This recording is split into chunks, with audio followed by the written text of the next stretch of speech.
Hey there, folks. Thanks so much for joining me here on Wave Now. I'm Myra Ansari. We are going live to a press conference with UofL women's coach, Jeff Walz. As many of you know, he's facing a $20,000 fine from the ACC for criticism for violating the league's sportsmanship policy, for criticism of the officials after the game on Sunday. Let's listen in.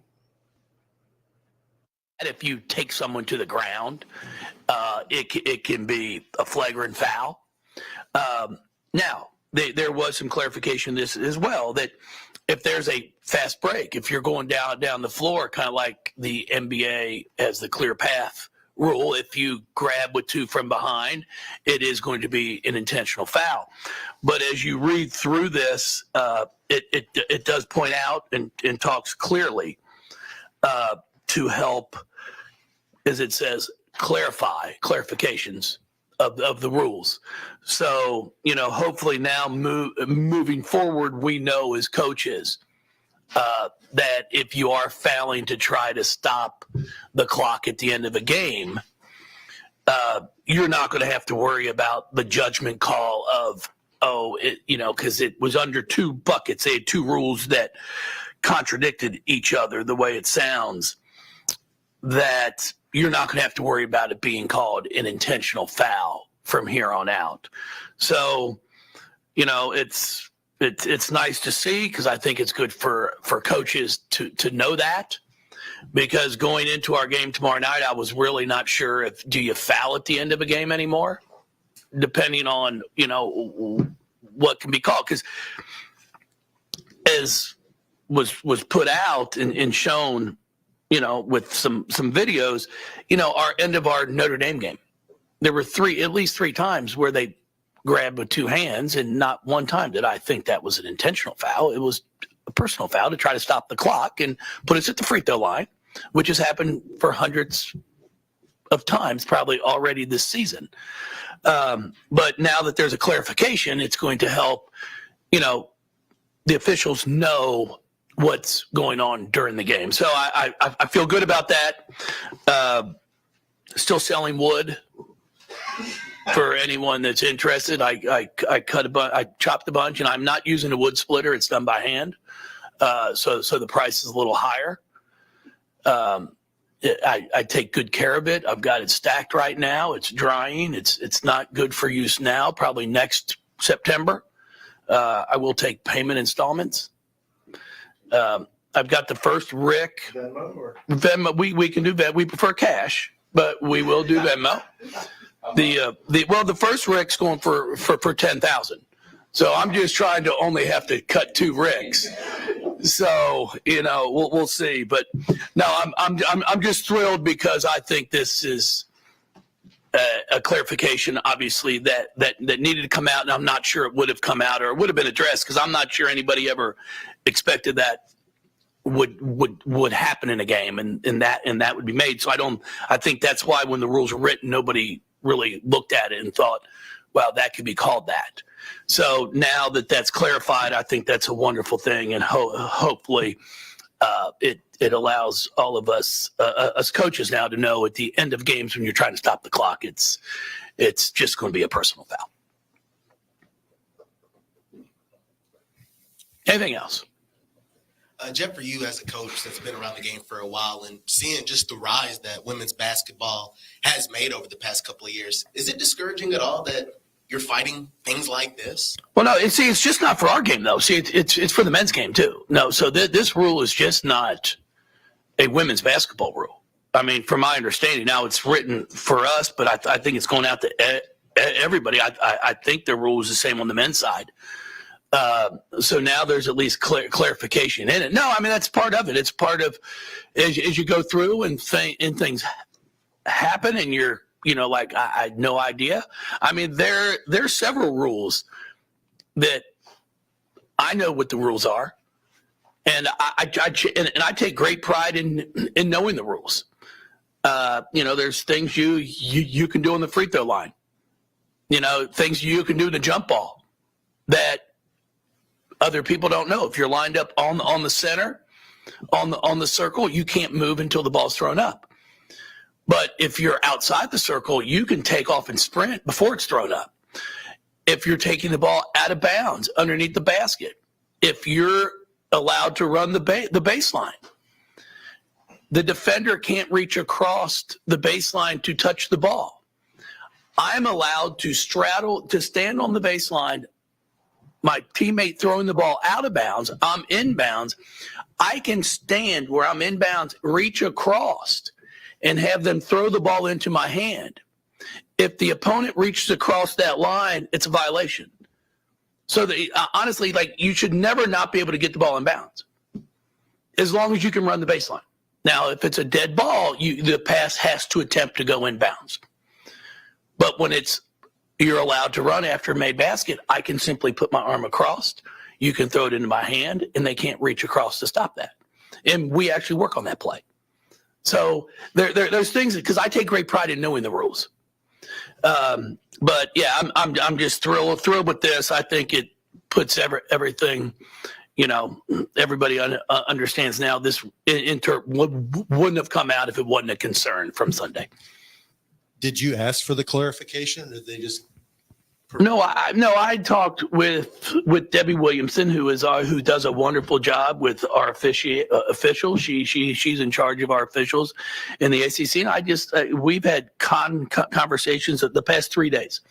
I have the utmost respect for her, and just ask for, like, what am I supposed to tell my kids? What are we supposed to do now at the end of games if the same play can be called 2 different ways? I've got to have some type of knowledge to be able to tell them what to expect. So I think it's fantastic that this was able to come out as quickly as it did before our games tomorrow. Throughout your years, you've used so many different things as teaching moments for your kids, for this program to kind of do things. What do you take out of this moving forward, and what you learned from a crazy situation on Sunday? Well, I take it we're 9-3 in the league instead of 10-2. So I'll start off with that. But as I talk to the kids, we also had a lot to do with that as well. We didn't rebound the ball. We gave up 20 offensive boards. We had some costly turnovers, some defensive lapses. So we were just as responsible. So we talked about that, and then I talked to them, like, how resilient are you going to be? We've got a ball game tomorrow night at Boston College, a team that was down 5 with 5 to go at Virginia Tech. So they're good. They are 4th in our league in rebounding. I think they're number 1 in our league in steals, which I don't care what their record is. When you have stats like that, it shows you that you're still playing hard. They're still competing. You don't lead your league in steals in the conference play and then 4th in rebounding if you're not playing hard. So that game's over now. What we've got to do is move forward and be prepared for this game tomorrow night at Boston College.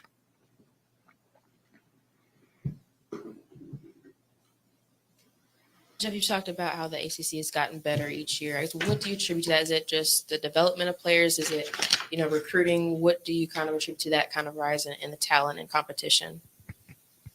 Well, I think it's a little bit of everything. All the players in our league are getting better. I think the transfer portal has something to do with that as well. Where you graduate some players and all of a sudden you might have a year or 2 year have to count on some freshmen. So, it's really going to be a little uncertainty because it's like you're throwing freshmen right in here. And now all of a sudden you can go out and fill in 2 or 3 transfer kids that have the experience. So now instead of having 3 freshmen start, you might only have 1 or 2. And then you're bringing in a 5th-year kid. So recruiting has been a big part of it. I think we have some of the best coaches in our league.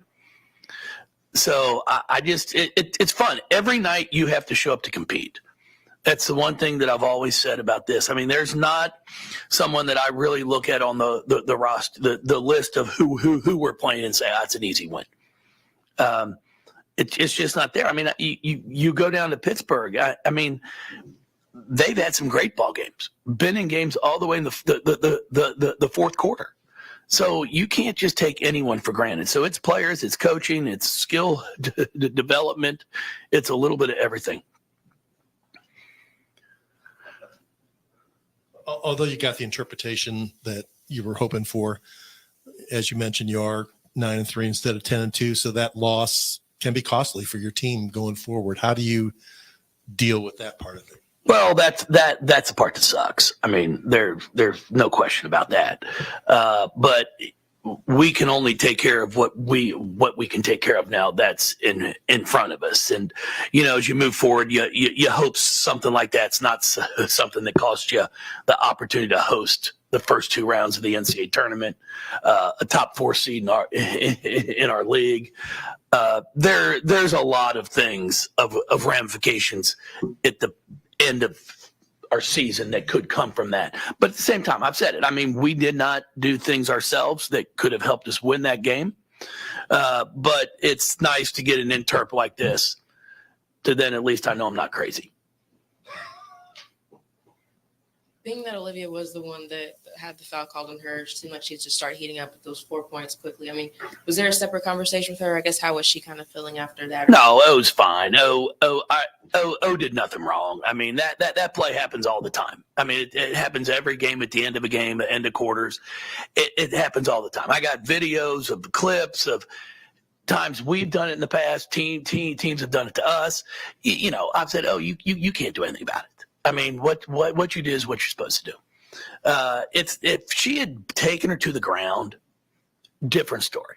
And then I love it. Oh, she wasn't making a play for the ball. Well, how do you know she wasn't making a play? Yeah, she was. The girl was still dribbling. Fair's quick. I mean, she's good. So she's dribbling. Dove across with her right hand, swiped across the body. I mean, if she would have just grabbed her from behind and did a WWE body slam to the ground, then I would, okay, she made no attempt for the ball.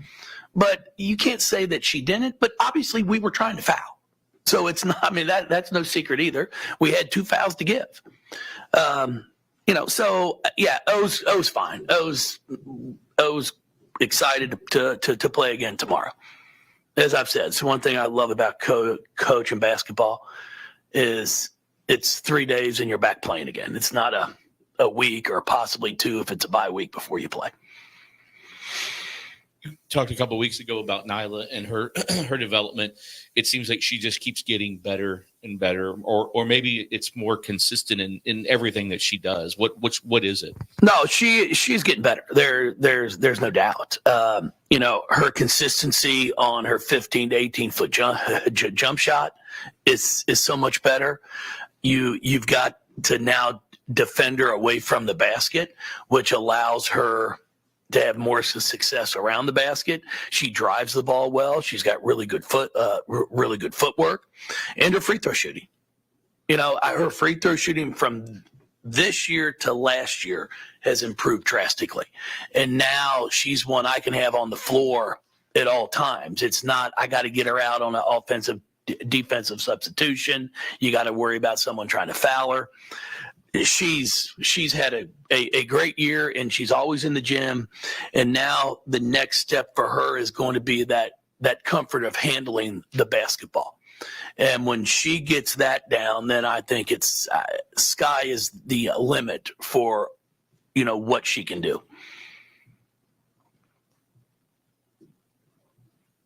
Anybody else? I appreciate it. How tired are you after chopping all that wood? I feel great. I was up this morning. Are you kidding me? I was up this morning chopping wood. You were? Yeah. Where did you learn to chop wood? We heated the house when we were growing up with wood. Did you really? Oh, yeah. We used to go out with Dad. We used to have to go down in the basement and fire up the wood-burning stove.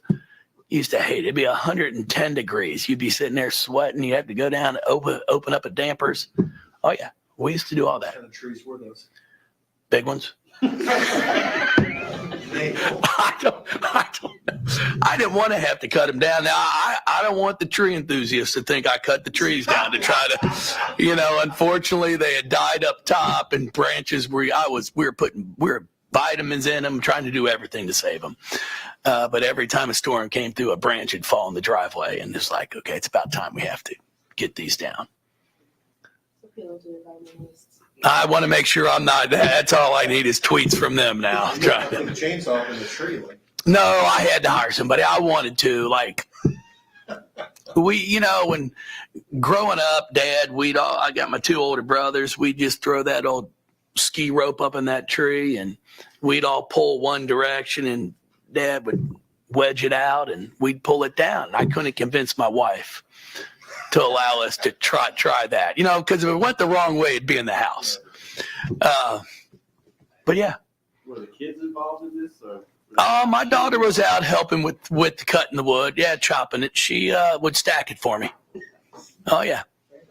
It was a family affair. You heard that old that saying, I think it's like a military thing, chop wood, carry water.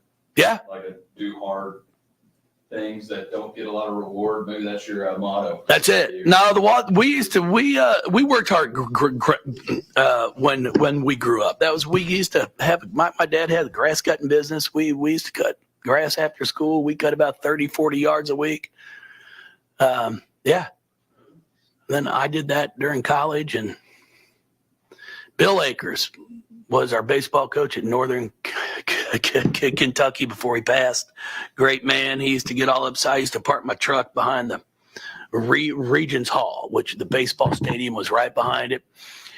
And one day, for some reason, he got upset when I was out with my pitching wedge and my sand iron working on my sand game in the warning track of the baseball stadium. Just didn't understand him. Coach Akers was a great man. We used to have he used to allow me to park my truck back there because my lawnmowers were in it. So they wouldn't get stolen. Then we had one rainy day when I was still playing at Northern, and Coach Shields was our coach, and it was spring, so I still had some yards. And since I lived there, so I was out cutting. I couldn't leave the lawnmower in the truck, so I just rolled it down the hallway and put it in the study hall with us. Well, the smell of the wet grass, Coach didn't appreciate that, so our study hall was cut short by about an hour. We had some good old times. Yep. No, I appreciate everybody. Thank you. Thank you. No, appreciate it. I see Sam got his full. He got his full, didn't he? He got for the money back because of the fines. He loved it.